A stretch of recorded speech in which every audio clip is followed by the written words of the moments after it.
টি-20 ক্রিকেটে দ্রুততম 10,000 রানের মাইলফলক স্পর্শ করলেন পাকিস্তানি সুপারস্টার বাবর আজম।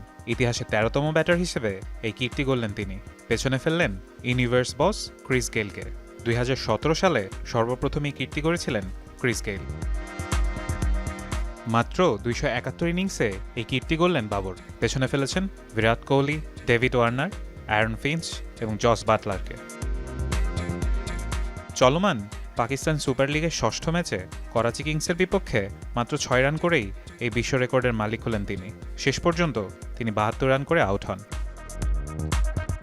তার দল পেশোয়ারকে তিনি সামনে থেকে নেতৃত্ব দিচ্ছেন। যদিও আগের ম্যাচে কোয়েটা গ্ল্যাডিয়েটর্সের বিপক্ষে 68 রান করে আউট হওয়ায় অল্পের জন্য স্পর্শ করতে পারেননি এই রেকর্ড। সর্বশেষ এসএ টি-20-র দ্বিতীয় আসরে পার্ল রয়্যালসের হয়ে 10,000 রানের এলিট ক্লাবে যোগ দেন ডেভিড মিলার। টি-20 ক্যারিয়ারে এখন পর্যন্ত 271 ইনিংসে 44 করে রান করেছেন বাবর আজম। যদিও তার স্ট্রাইক রেট 130-এর কম, কিন্তু প্রতিটি ম্যাচেই নিজের ব্যাটিং শৈলী দিয়ে নিজেকে অনন্য উচ্চতায় নিয়ে যাচ্ছেন এই পাকিস্তান গ্রেট। ফারহান ইসান, যমুনা স্পোর্টস।